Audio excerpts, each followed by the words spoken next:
Viewers welcome back in our programme. So हुण आपां गलबात करन जा रहे हैं कि आरएसएस दे मुखी मोहन भागवत ने एक बयान विच किया है कि हिंदू दा मतलब है देश भगत हुंदा है।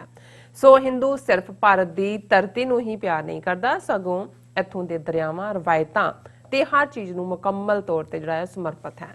सो व्यूअर्स हुण सवाल ये पैदा हुंदा है कि देश दा सौदा करन वाले हिंदू भी देश भगत हन तां फिर अकलीतां यानी कि सिख, मुसलमान, ईसाई, दलित ਜਿਹੜੇ ਨੇ ਉਹ ਹੀ ਗੱਦਾਰ ਰਹਿ ਗਏ ਨੇ। ਸੋ ਇਸ ਬਾਰੇ ਆਪਾਂ ਵਿਚਾਰ ਚਰਚਾ ਕਰਨ ਜਾ ਰਹੇ ਹਾਂ। ਸੋ ਅਸੀਂ ਚਾਹਾਂਗੇ ਕਿ ਤੁਸੀਂ ਨਾਲ ਇਸੇ ਤਰ੍ਹਾਂ ਹੀ ਬਣੇ ਰਹਿਣਾ।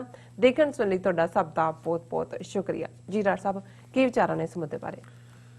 ਦੇਖੋ, ਬਹੁਤ ਵਾਰ ਜਦੋਂ ਅਜੋਕਾ ਮੋਦੀ ਅਮਿਤ ਸ਼ਾਹ ਦਾ ਦੌਰ ਚੱਲ ਰਿਹਾ ਹੈ, ਜ਼ੁਲਮ ਦੀ ਚੱਕੀ 'ਚ ਅਕਲੀਤਾਂ ਨੂੰ ਖਾਸ ਤੌਰ 'ਤੇ ਗਰੀਬਾਂ ਨੂੰ ਔਰ ਹੁਣ ਈਵਨ ਕਿਸਾਨਾਂ ਨੂੰ, ਜਿਨ੍ਹਾਂ 'ਚ ਕਿਉਂਕਿ ਜ਼ਾਹਰ ਹੈ ਕਿ ਇਸ ਦਾ ਅਸਰ ਪੰਜਾਬ ਔਰ ਹਰਿਆਣੇ ਦੀ ਔਰ ਉੱਤਰਾਖੰਡ ਯੂਪੀ ਦੀ ਸਿੱਖ ਬੈਲਟ ਤੇ ਜ਼ਿਆਦਾ ਹੈ। ਅੱਛਾ, ਇਹਨਾਂ ਦੇ ਜ਼ੁਲਮ ਦੀ ਚੱਕੀ ਚੱਲ ਰਹੀ ਹੈ। ਬਿਲਕੁਲ।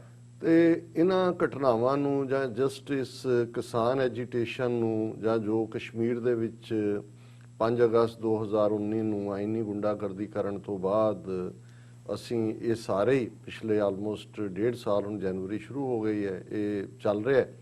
ਇਹਨੂੰ ਇਨ ਆਈਸੋਲੇਸ਼ਨ ਨਹੀਂ ਦੇਖ ਸਕਦੇ। ਇਹ ਉਹਨਾਂ ਦੀ ਹਿੰਦੁਸਤਾਨ ਦੀ ਜਿਹੜੀ ਸੋਚ ਲਗਭਗ 100 ਸਾਲ ਪਹਿਲਾਂ ਜਿਸ ਨੇ ਜਨਮ ਲਿਆ ਆਰਐਸਐਸ ਦੇ ਫਾਰਮ 'ਚ, ਰਾਸ਼ਟਰੀ ਸਵੈਮ ਸੇਵਕ ਸੰਘ ਦੇ ਫਾਰਮ 'ਚ, ਉਸ ਦੇ ਉੱਤੇ ਉਹਨਾਂ ਨੇ ਆਪਣੇ ਆਈਡੀਆਜ਼, ਜਿਹੜਾ ਗੋਲਵਲਕਰ ਦੂਸਰਾ ਮੁਖੀ ਹੋਇਆ ਡਾਕਟਰ ਹੈਡਗਵੇਅਰ ਤੋਂ ਬਾਅਦ, ਉਹਦੇ ਬੰਚ ਆਫ ਥਾਟਸ, ਉਸ ਦੀ ਜਿਹੜੀ ਕਿਤਾਬ ਹੈ ਉਸ ਤੋਂ ਤੁਸੀਂ ਅੰਦਾਜ਼ਾ ਲਾ ਸਕਦੇ ਹੋ ਕਿ ਉਹਨਾਂ ਨੇ ਕਿਵੇਂ ਹਰ ਚੀਜ਼ ਨੂੰ ਐਵੈਲੂਏਟ ਕੀਤਾ, ਉਹਦਾ ਮੁਲਾਂਕਣ ਕੀਤਾ। ਘੱਟ ਗਿਣਤੀਆਂ ਬਾਰੇ, ਅਕਲੀਤਾਂ ਬਾਰੇ ਉਹਨਾਂ ਨੇ ਆਪਣੀ ਨੀਤੀ ਬਣਾਈ। ਉਹਨਾਂ ਨੇ ਦੇਖਿਆ ਕਿ ਸਿੱਖ, ਬੋਧੀ, ਜੈਨੀ, ਇਹਨਾਂ ਨੂੰ ਤੁਸੀਂ ਕਲਚਰਲ ਵਨਨੈਸ ਦੇ ਨਾਂ ਥੱਲੇ, ਦਾ ਰਿਲੀਜਨਸ ਆਫ ਦਾ ਸੇਮ ਲੈਂਡ ਦੇ ਨਾਂ ਥੱਲੇ ਇਹਨਾਂ ਨੂੰ ਡੈਥ ਕਿਸ ਨਾਲ ਮਾਰ ਸਕਦੇ ਹੋ। ਇਸਲਾਮ, ਕਿਉਂਕਿ ਮੁਸਲਮਾਨਾਂ ਦੀ ਆਬਾਦੀ ਆਲਮੋਸਟ 25% ਸੀ ਉਸ ਵੇਲੇ ਤੱਕ ਪਹੁੰਚਦੇ ਆ ਸਾਰੀ ਭਾਰਤ ਦੀ ਆਬਾਦੀ ਦੇ, ਔਰ ਈਸਾਈ ਅਜੇ ਛੋਟੀ ਗਿਣਤੀ 'ਚ ਸਨ। ਅੰਗਰੇਜ਼ਾਂ ਦੇ ਆਉਣ ਨਾਲ ਹੀ ਕਨਵਰਸ਼ਨ ਸ਼ੁਰੂ ਹੋਈਆਂ ਸੀ। ਸੋ ਵੱਡਾ ਚੈਲੰਜ ਇਹ ਸੀ, ਪਲੱਸ ਦਲਿਤ, ਜਿਨ੍ਹਾਂ ਨੂੰ ਦਲਿਤਾਂ ਨੂੰ ਤਾਂ ਜਿਵੇਂ ਗਾਂਧੀ ਨੇ ਵਰਤ ਦਾ ਡਰਾਮਾ ਕਰਕੇ ਪੂਨਾ ਪੈਕਟ 1932-33 ਚ ਕਰਕੇ ਹਿੰਦੂਆਂ ਦੇ ਖਾਤੇ 'ਚ ਹੀ ਪਵਾ ਲਿਆ। ਹਾਲਾਂ ਅੰਬੇਦਕਰ ਜਿਹੜੇ ਨੇ ਉਹਨਾਂ ਨੇ ਸਹੂਲਤਾਂ ਲੈ ਲਈਆਂ, ਲੇਕਿਨ ਜਿਹੜਾ ਸੈਪਰੇਟ ਇਲੈਕਟੋਰੇਟ ਜਿਵੇਂ ਸਿੱਖਾਂ ਨੂੰ, ਮੁਸਲਮਾਨਾਂ ਨੂੰ ਅੰਗਰੇਜ਼ਾਂ ਨੇ ਦਿੱਤਾ, ਜਿਹਦੇ ਥੱਲੇ 1936 ਦੀਆਂ ਚੋਣਾਂ ਹੋਈਆਂ ਸਟੇਟਾਂ ਦੀਆਂ, ਉਹ ਦਲਿਤ ਉਸ ਤੋਂ ਵਾਂਝੇ ਰਹਿ ਗਏ। ਕਿਉਂਕਿ ਜੇ ਇਹ ਹੋ ਜਾਂਦਾ ਤਾਂ ਫਿਰ ਸ਼ਾਇਦ ਜਿੰਨੀ ਤਾਕਤ ਵਾਲਾ ਇਹ ਭਾਰਤ ਦਾ ਇਹ ਸਾਰਾ ਮੁਲਕ ਇਹਨਾਂ ਬ੍ਰਾਹਮਣਵਾਦੀਆਂ ਦੇ ਹੱਥ ਆਇਆ, ਉਹ ਨਹੀਂ ਸੀ ਹੋਣਾ, ਫਿਰ ਗੇਮ ਹੀ ਹੋਰ ਹੋਣੀ ਸੀ। ਸ਼ਾਇਦ ਡਾਕਟਰ ਅੰਬੇਦਕਰ ਰਿਗਰੈਟ ਵੀ ਕਰਦੇ ਹੋਣਗੇ, ਲੇਕਿਨ ਕਈ ਵਾਰ ਜਦੋਂ ਤੁਸੀਂ ਸਮਝੌਤੇ ਕਰਦੇ ਹੋ, ਤੁਹਾਡੀਆਂ ਮਜਬੂਰੀਆਂ ਵੀ ਹੁੰਦੀਆਂ। ਆਲਾ ਦੁਆਲਾ ਜੋ ਪ੍ਰੈਸ਼ਰ, ਦਲਿਤਾਂ ਤੇ ਹਮਲੇ ਹੋ ਰਹੇ ਸਨ, ਉਸ ਸਾਰੇ 'ਚ ਸੋ ਉਹਨਾਂ ਨੇ ਦੇਖ ਲਿਆ ਵੀ ਠੀਕ ਹੈ, ਦਲਿਤ ਹੁਣ ਹਿੰਦੂ ਫੋਲਡ 'ਚ ਆ ਗਏ। ਔਰ ਗਾਂਧੀ ਨੇ ਇਹ ਕਿਹਾ ਜੀ ਜਿੰਨੀਆਂ ਸਾਡੀਆਂ ਸੀਟਾਂ ਹੋਣਗੀਆਂ ਜਨਰਲ, ਉਹਨਾਂ 'ਚ ਅਸੀਂ ਤੁਹਾਡੀ ਰਿਜ਼ਰਵੇਸ਼ਨ ਕਰ ਦਿਆਂਗੇ। ਨਹੀਂ, ਸੋ ਉਹ ਸਿਸਟਮ ਅੱਜ ਤੱਕ ਵੀ ਚੱਲ ਰਿਹਾ। ਔਰ ਇਹੀ ਕਾਰਨ ਹੈ ਕਿ ਬਹੁਤ ਵਾਰ ਦਲਿਤ ਲੀਡਰਸ਼ਿਪ ਦੇ ਵਿੱਚੋਂ ਜੇ ਕੋਈ ਉੱਠਦਾ ਵੀ ਹੈ, ਕੁਝ ਕਰਨਾ ਚਾਹੁੰਦਾ, ਓਵਰਆਲ ਸਿਸਟਮ ਐਸਾ ਹੈ ਕਿ ਉਸ ਸਾਰੇ ਚੋਂ ਜਾਲ ਚੋਂ ਉਹ ਨਿਕਲ ਨਹੀਂ ਪਾ ਰਹੇ। ਹਾਲਾਂ ਬ੍ਰਾਹਮਣਵਾਦ ਦੇ ਸਭ ਤੋਂ ਵਰਸਟ ਵਿਕਟਮ ਉਹ ਨੇ। ਅਸੀਂ ਤਾਂ 550 ਸਾਲ ਤੋਂ ਉਹਦੇ 'ਚ ਵੀ ਅਸੀਂ ਲੜੇ ਹਾਂ ਆਪਣੇ ਹੱਕਾਂ ਲਈ।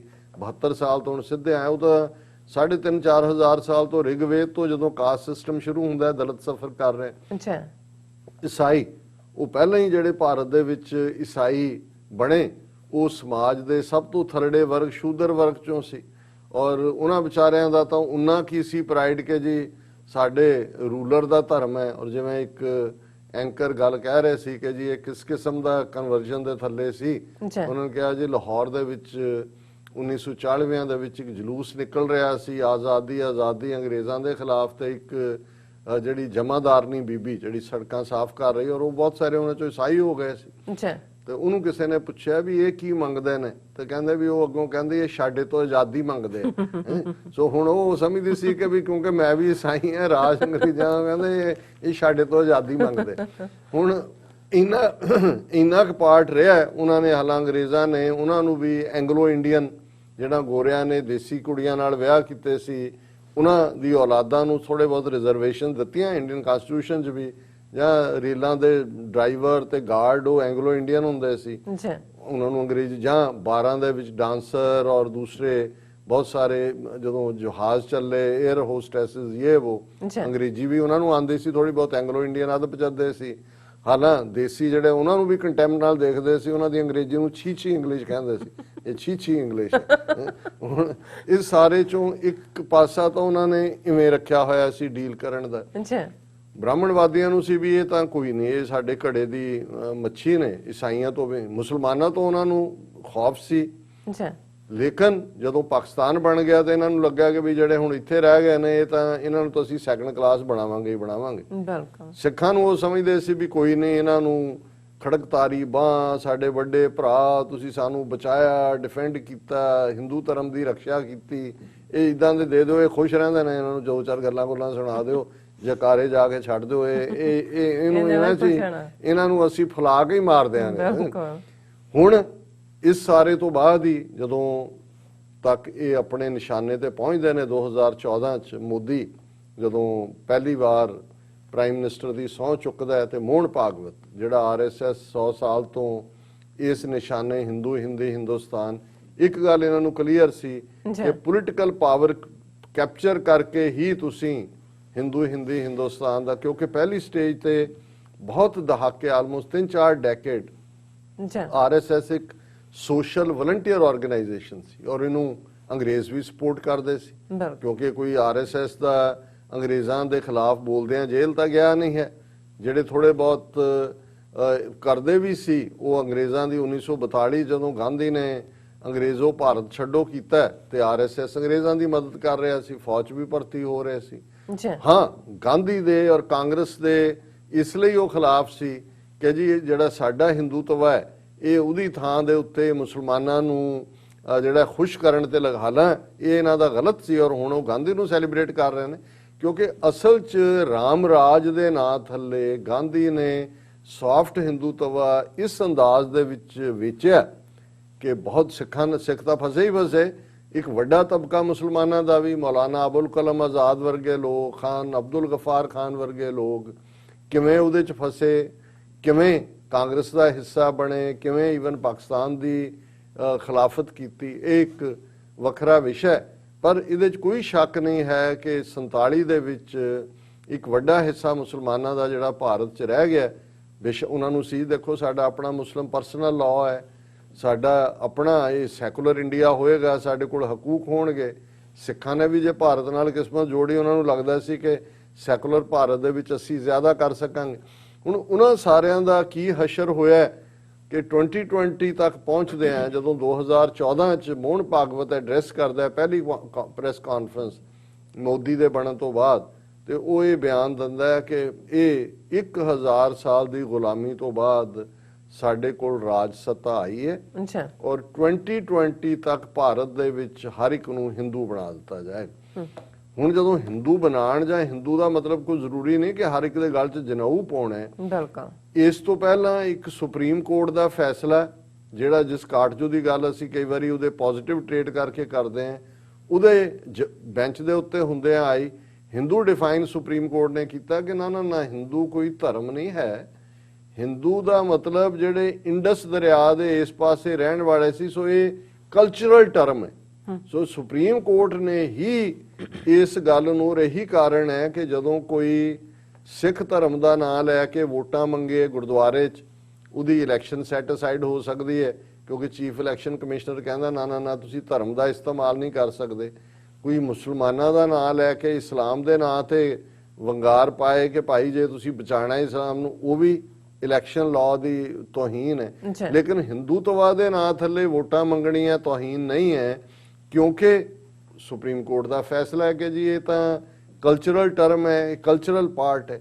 ਹੁਣ ਇੱਕ ਪਾਸੇ ਕੋਰਟ ਦੇ ਵਿੱਚ ਇਸ ਕਿਸਮ ਦੀ ਇੰਟਰਪ੍ਰੀਟੇਸ਼ਨ ਕਰਵਾਈ ਤੇ ਦੂਸਰੇ ਪਾਸੇ ਉਹਨਾਂ ਨੇ ਆਪਣਾ ਸ਼ੁੱਧੀਕਰਨ ਪ੍ਰੋਸੈਸ ਵੀ ਸ਼ੁਰੂ ਕਰਤਾ, ਮੁਸਲਮਾਨਾਂ ਨੂੰ ਈਸਾਈਆਂ ਨੂੰ ਕਹਿਣਾ ਸ਼ੁਰੂ ਕਰਤਾ ਵੀ ਤੁਹਾਡੇ ਪੂਰਵਜ ਹਿੰਦੂ ਸੀ, ਤੁਹਾਨੂੰ ਜ਼ਬਰਦਸਤੀ ਮੁਸਲਮਾਨ ਬਣਾਇਆ, ਤੇ ਤੁਹਾਨੂੰ ਅਸੀਂ ਸ਼ੁੱਧ ਕਰਾਂਗੇ, ਸ਼ੁੱਧੀਕਰਨ ਦਾ ਮਤਲਬ ਪਿਓਰ ਕਰਾਂਗੇ, ਵਾਪਸ ਲੈ ਆਵਾਂਗੇ। ਅੱਛਾ, ਹੁਣ ਇਹਦੇ ਲਈ ਇਹ ਜ਼ਰੂਰੀ ਸੀ ਕਿ ਇੰਟਰ ਰਿਲੀਜੀਅਸ ਮੈਰਿਜਸ ਜਿਹੜੀਆਂ ਨੇ ਉਹਨਾਂ ਨੂੰ ਰੋਕਣਾ।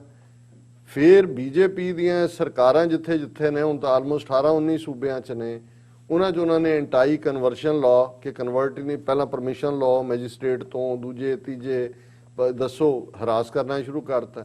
ਹੁਣ ਉਹਨਾਂ ਨੇ ਆਰਡੀਨੈਂਸ ਲੈ ਆਂਦੇ ਕਿ ਜੇ ਵਿਆਹ ਵੀ ਹੁੰਦਾ 3 ਮਹੀਨੇ ਪਹਿਲੇ ਦੱਸੋ ਪੇਰੈਂਟਸ ਰਾਜੀ ਹੋਣੇ ਚਾਹੀਦੇ ਨੇ। ਦੂਜਾ ਮਤਲਬ ਔਰ ਹੁਣ ਫੜਨੇ ਸ਼ੁਰੂ ਕੀਤੇ ਹੋਏ ਨੇ ਕੁਝ ਜੋੜਿਆਂ ਨੂੰ, ਜਿਹੜੇ ਮੁਸਲਮਾਨ ਹਿੰਦੂ ਜੋੜੇ ਨੇ। ਹੁਣ ਇਸ ਸਾਰੇ ਤੋਂ ਬਾਅਦ ਹੁਣ ਉਹਨਾਂ ਨੂੰ ਲੱਗਦਾ ਹੈ ਕਿ ਬਈ ਫਾਈਨਲ ਜੋ ਅਸੀਂ ਦੇਖਿਆ ਗਊ ਮਾਤਾ, ਕਊ ਵਿਜੀਲੈਂਟੇ, ਔਰ ਮੈਂ ਗੱਲ ਕਰਾਂ ਕਿ ਬਈ ਹੁਣ ਮੋਹਨ ਭਾਗਵਤ ਰੀਡਿਫਾਈਨ ਕਰ ਰਿਹਾ ਹੈ ਕਿ ਜੀ ਹਿੰਦੂ ਦਾ ਮਤਲਬ ਕੀ ਹੈ। ਉਹ ਇਹ ਕਹਿ ਰਿਹਾ it was in basic character of a Hindu to be patriotic. ਔਰ ਇਹ ਕਹਿ ਕਿੱਥੇ ਰਿਹਾ ਹੈ? ਗਾਂਧੀ ਦੇ ਉੱਤੇ ਇੱਕ ਕਿਤਾਬ ਇਹਨਾਂ ਦੇ RSS ਦੇ ਸੋ ਕਾਲਡ ਹਿਸਟੋਰੀਅਨ ਨੇ JK ਬਜਾਜ, MD ਸ੍ਰੀਨਿਵਾਸਾ, ਇਹਨਾਂ ਨੇ ਇੱਕ ਕਿਤਾਬ ਲਿਖੀ ਹੈ making of a Hindu patriot, background of Gandhi's Hind Swaraj. ਹੁਣ ਇਹ ਵੀ ਕਹਿ ਰਹੇ ਨੇ ਕਿ ਜੀ making of a Hindu patriot, ਕਿ ਕਿਵੇਂ ਗਾਂਧੀ ਇੱਕ ਹਿੰਦੂਤਵਾ ਦਾ ਸ਼ੁੱਧ ਦੇਸ਼ ਭਗਤ ਸੀ ਔਰ ਕਿਵੇਂ ਜਿਹੜਾ ਇਹ ਹਿੰਦੂ ਸਵਰਾਜ ਹੈ, ਰਾਮ ਰਾਜ, ਉਹਨੇ ਕਿਵੇਂ ਮੇਕ ਕੀਤਾ। ਔਰ ਇਸ ਦੇ ਮੌਕੇ ਦੇ ਉੱਤੇ ਇਹ ਐਡਰੈਸ ਕਰ ਰਿਹਾ ਮੋਹਨ ਭਾਗਵਤ, ਤੇ ਉਹਦੇ 'ਚ ਉਹ ਕਹਿ ਰਿਹਾ ਕਿ ਵੀ ਪਹਿਲਾਂ ਤਾਂ ਉਹਨੇ ਕਿਤਾਬ ਦੀ ਤਾਰੀਫ ਕੀਤੀ। ਉਹਨਾਂ ਨੇ ਕਿਹਾ ਜੀ ਕਿ ਗਾਂਧੀ ਨੇ ਇਹ ਕਿਹਾ ਸੀ ਕਿ ਹਿਸ Dharma and patriotism were not different as love for his motherland originated from his spirituality। ਕਿ ਜੀ ਮੈਂ ਦੇਸ਼ ਭਗਤ ਹਾਂ ਕਿਉਂਕਿ ਮੈਂ ਹਿੰਦੂ ਹਾਂ, ਇਹ ਗਾਂਧੀ ਨੇ ਕਿਹਾ। ਉਹਨੇ ਕਿਹਾ ਇਸ ਲਈ ਕਿ ਉਹਨੇ ਕਿਹਾ ਕਿ Gandhi ji had said that his patriotism originated from his dharma which is Hindu। ਫਿਰ ਉਹ ਕਹਿੰਦਾ if someone is Hindu he has to be patriotic। Hindu ਤਾਂ ਹੈ ਹੀ ਪੈਟਰੀਓਟਿਕ ਹੈ। that will be his or her basic character and nature, ਕਿਉਂਕਿ ਹਿੰਦੂ ਦੇ ਤਾਂ character ਔਰ ਨੇਚਰ ਦੇ ਵਿੱਚ ਹੀ ਦੇਸ਼ ਭਗਤੀ ਹੈ। at times you may have to awaken his or her patriotism but Hindu can never be anti-India। ਉਹਨੇ ਕਿਹਾ ਹਾਂ ਉਹਦੀ ਦੇਸ਼ ਭਗਤੀ ਸੁੱਤੀ ਹੋ ਸਕਦੀ ਹੈ, ਉਹਨੂੰ ਜਗਾਉਣਾ ਪੈਂਦਾ ਜਿਵੇਂ ਹੁਣ ਇਹਨਾਂ ਨੇ ਜਗਾਇਆ, ਹਰ ਹਿੰਦੂ ਨੂੰ ਵਾਇਲੈਂਟ ਕਰ ਦਿੱਤਾ ਹੈ, ਪਰ ਉਹਨਾਂ ਨੇ ਕਿਹਾ ਜੀ ਉਹ ਉਹਦੇ ਅੰਦਰ ਹੈ। But we have to be conscious of the fact that if one loves his country, that doesn't mean land only। ਹੁਣ ਇਹ ਦੇਸ਼ ਭਗਤੀ ਨੂੰ ਡਿਫਾਈਨ ਕਰ ਰਿਹਾ ਕਿ ਤੁਸੀਂ ਕਹੋ ਜੀ ਧਰਤੀ ਮਾਂ ਔਰ ਇਹਨੂੰ ਤੁਸੀਂ ਪਿਆਰ ਕਰਦੇ ਹੋ, ਇਹਦੇ ਨਾਲ ਨਹੀਂ ਬਣ ਜਾਂਦੇ ਤੁਸੀਂ ਦੇਸ਼ ਭਗਤ। ਤੁਸੀਂ ਇਟ ਮੀਨਸ ਇਟਸ ਪੀਪਲ, ਕਿ ਸਾਰੇ ਹਿੰਦੂਆਂ ਨੂੰ, ਰਿਵਰਸ ਦਰਿਆਵਾਂ, ਇਹ ਮੰਨੋ ਕਿ ਗੰਗਾ ਜਮਨਾ ਸਰਸਵਤੀ ਗੋਦਾਵਰੀ ਪਵਿੱਤਰ ਦਰਿਆ ਨੇ, ਜਾ ਕੇ ਨਹਾਓ, ਗਣੇਸ਼ ਨੂੰ ਦੁੱਧ ਪਿਆਓ। ਕਲਚਰ ਕਿ ਹਿੰਦੂਤਵਾ ਜਿਹੜਾ ਜੋ ਵੀ ਸਾਡਾ ਬੁੱਤ ਪੂਜਾ, ਦੂਜੇ ਤੀਜੇ ਇਹ ਬੁੱਤ ਪ੍ਰਸਤੀ ਕਰੋ। ਟ੍ਰੈਡੀਸ਼ਨ ਸਾਡੀਆਂ ਰਵਾਇਤਾਂ, ਤੁਸੀਂ ਕਹੋ ਜੀ ਬ੍ਰਾਹਮਣ ਸਭ ਤੋਂ ਉੱਪਰ ਹੈ, ਇਸ ਤੋਂ ਥੱਲੇ ਹੋਰ ਬਾਕੀ ਨੇ, ਐਂਡ ਐਵਰੀਥਿੰਗ, ਇਹ ਹਿੰਦੂ ਨੂੰ ਡਿਫਾਈਨ ਕੀਤਾ ਕਿ ਜੀ ਇਹ ਹੋਏਗਾ। ਔਰ ਜਿਹੜਾ ਇਹ ਇਹਦੇ 'ਚ ਹੈ ਫਿਰ ਉਹ ਹਿੰਦੂ ਹੈ। ਹੁਣ ਬਾਕੀ ਕਿਹੜੇ ਬਚੇ? ਮੁਸਲਮਾਨ ਰਹਿ ਗਏ, ਈਸਾਈ ਰਹਿ ਗਏ, ਸਿੱਖ ਰਹਿ ਗਏ, ਦਲਿਤ ਰਹਿ ਗਏ, ਕਿਉਂਕਿ ਨਾ ਅਸੀਂ ਬੁੱਤ ਪ੍ਰਸਤ, ਨਾ ਅਸੀਂ ਇਹਨਾਂ ਦੇ ਦਰਿਆਵਾਂ ਨੂੰ ਪਵਿੱਤਰ ਕਹੀਏ, ਅਸੀਂ ਨਾ ਇਹਨਾਂ ਦੀਆਂ ਰਵਾਇਤਾਂ, ਅਸੀਂ ਤਾਂ ਬ੍ਰਾਹਮਣਵਾਦ ਦੀ ਹਿੱਕ 'ਚ ਤੀਰ ਠੋਕਣ ਵਾਲੇ ਆ। ਜਦੋਂ ਗੁਰੂ ਨਾਨਕ ਸਾਹਿਬ ਫਰਮਾਉਂਦੇ ਨੇ ਕਿ ਭਾਈ ਇਹ ਜਿਹੜਾ ਨੀਚਾ ਅੰਦਰ ਨੀਚ ਜਾਤ, ਨੀਚੀ ਹੂੰ ਅਤ ਨੀਚ, ਨਾਨਕ ਤਿੰਨ ਕੇ ਸੰਗ ਸਾਥ ਵੱਡਿਆਂ ਸਿਓ ਕਿਆ ਰੀਸ, ਵੀ ਮੈਂ ਤਾਂ ਨੀਵਿਆਂ ਨਾਲ ਖੜਾ, ਦਲਿਤਾਂ ਨਾਲ ਖੜਾ, ਜਿਹਨੂੰ ਮੈਂ ਅਕਸਰ ਕਹਿੰਦਾ ਕਿ 6 of the ਦਲਿਤਸ by the Dalit for ਦਾ ਦਲਿਤ। ਹੁਣ ਇਸ ਸਾਰੇ ਚੋਂ ਤੁਸੀਂ ਅੰਦਾਜ਼ਾ ਲਾਓ ਕਿ ਵੀ ਇਹ ਕਿਸ ਪਾਸੇ ਵੱਲ ਲਿਜਾ ਰਹੇ ਨੇ, ਗੱਲ ਕਿੱਥੋਂ ਤੱਕ ਪਹੁੰਚ ਚੁੱਕੀ ਹੈ। ਇੱਕ ਲੈਵਲ ਤੇ ਨਹੀਂ ਹੈ ਕਿ ਜੀ ਮੋਦੀ ਨੇ ਕੀ ਕਰਤਾ, CA ਹੋ ਗਿਆ, ਕਸ਼ਮੀਰ 'ਚ ਕੀ ਕਰਤਾ, ਇਹ ਤੈਅ ਕਰ ਰਹੇ ਨੇ ਕਿ ਭਾਈ ਤੁਸੀਂ ਡਿਫਾਈਨ ਕਰੋ, ਤੁਸੀਂ ਬਾਹਮਣ ਨੂੰ ਮੰਨਦੇ ਹੋ ਕਿ ਨਹੀਂ, ਤੁਸੀਂ ਗੰਗਾ ਜਮਨਾ ਨੂੰ ਪਵਿੱਤਰ ਦਰਿਆ ਮੰਨਦੇ ਹੋ ਕਿ ਨਹੀਂ, ਤੁਸੀਂ ਬੁੱਤ ਪ੍ਰਸਤੀ ਕਰਦੇ ਹੋ। ਇਹ ਰਵਾਇਤ ਹੈ ਕਿ ਹਿੰਦੂ ਸਿਰਫ ਤੁਸੀਂ ਕਹੀ ਜਾਓ ਕਿ ਜੀ ਮੈਂ ਵਤਨ ਦੀ ਮਿੱਟੀ ਮੈਨੂੰ ਬੜੀ ਪਿਆਰੀ ਹੈ, ਕਿਉਂਕਿ ਬਹੁਤ ਸਾਰੇ ਜਿਹੜੇ ਮੁਸਲਮਾਨ ਬੰਬੇ ਫਿਲਮ ਇੰਡਸਟਰੀ 'ਚ ਨੇ, ਜਿਹੜੀ ਉਹਨਾਂ ਦੀਆਂ ਸਕ੍ਰਿਪਟਸ ਗੀਤ ਉਹੀ ਲਿਖਦੇ ਨੇ। ਵਤਨ ਦੀ ਮਿੱਟੀ ਦੀ ਗੱਲ ਤਾਂ ਉਹ ਕਰਦੇ ਨੇ ਕਿ ਜੀ ਵਤਨ ਵਤਨ, ਉਹ ਕਹਿੰਦੇ ਨਾ ਵਤਨ ਪ੍ਰਸਤੀ ਸਿਰਫ ਲਵਿੰਗ ਦਾ ਲੈਂਡ ਨਹੀਂ ਹੈ, ਆਹ ਸਾਰਾ ਵੀ ਹੈ। ਔਰ ਦੱਸੋ ਹੁਣ ਜੇ ਇਹੀ ਦੇਸ਼ ਭਗਤ ਰਹਿ ਗਏ ਤੇ ਫਿਰ ਬਾਕੀ ਤਾਂ ਗਦਾਰ ਹੀ ਹੋਏ। ਸੋ ਮੈਂ ਇਹ ਮੋਹਨ ਭਾਗਵਤ ਨੂੰ ਇਹੀ ਕਹਿਣਾ ਚਾਹੁੰਦਾ ਵੀ ਗਦਾਰਾਂ ਨੂੰ ਬਾਹਰ ਕੱਢੋ, ਇਹ ਅਸੀਂ ਇਹੀ ਕਹਿੰਦੇ ਹਾਂ ਵੀ ਜਾਓ ਤੁਸੀਂ ਗੰਗਾ ਜਮਨਾ ਚੱਕੋ ਆਪਣਾ ਟਿੰਡ ਫੂੜੀ, ਗੰਗਾ ਜਮਨਾ 'ਚ ਜਾ ਕੇ ਆਪਣੇ ਬੁੱਤ ਪ੍ਰਸਤੀ ਵੀ ਕਰੋ, ਆਪਣੇ ਗਣੇਸ਼ ਜੀ ਨੂੰ ਦੁੱਧ ਵੀ ਪਿਆਓ ਔਰ ਸਰਾਧ ਵੀ ਕਰਾਓ, ਸਾਰਾ ਦਿਨ ਲੋਟੇ ਲੈ ਕੇ ਪਾਣੀ ਦੇ ਗੰਗਾ ਦੇ ਸੂਰਜ ਨੂੰ ਵੀ ਦੇਈ ਜਾਓ, ਕਿਉਂਕਿ ਬਾਕੀਆਂ ਲਈ ਤਾਂ ਹੈ ਨਹੀਂ। ਕਿਉਂਕਿ ਤੁਸੀਂ ਬਾਕੀਆਂ ਨੂੰ ਐਕਸੈਪਟ ਹੀ ਨਹੀਂ ਕਰਦੇ, ਤੁਸੀਂ ਉਹਨਾਂ ਨੂੰ ਦੇਸ਼ ਭਗਤ ਨਹੀਂ ਮੰਨਦੇ, ਤਾਂ ਫਿਰ ਚਲੋ ਆਪੋ ਆਪਣੀ ਤੁਸੀਂ ਆਪਣੇ ਚੁੱਲ੍ਹੇ ਤੇ ਦਾਲ ਧਰੋ, ਅਸੀਂ ਆਪਣੇ ਤੇ ਧਰ ਲਾਂਗੇ। ਬਿਲਕੁਲ ਯਾਰ ਸਾਹਿਬ, ਤੁਹਾਡਾ ਬਹੁਤ ਬਹੁਤ ਸ਼ੁਕਰੀਆ। ਸਾਥ ਲੈਣੇ ਬ੍ਰੇਕ। ਵਿਊਅਰਸ ਤੁਸੀਂ ਸਾਨੂੰ ਇਸ ਤਰ੍ਹਾਂ ਹੀ ਬਣੇ ਰਹਿਣਾ, ਮਿਲਦੇ ਹਾਂ ਛੋਟੇ ਜਿਹੇ ਵਕਫੇ ਤੋਂ ਬਾਅਦ।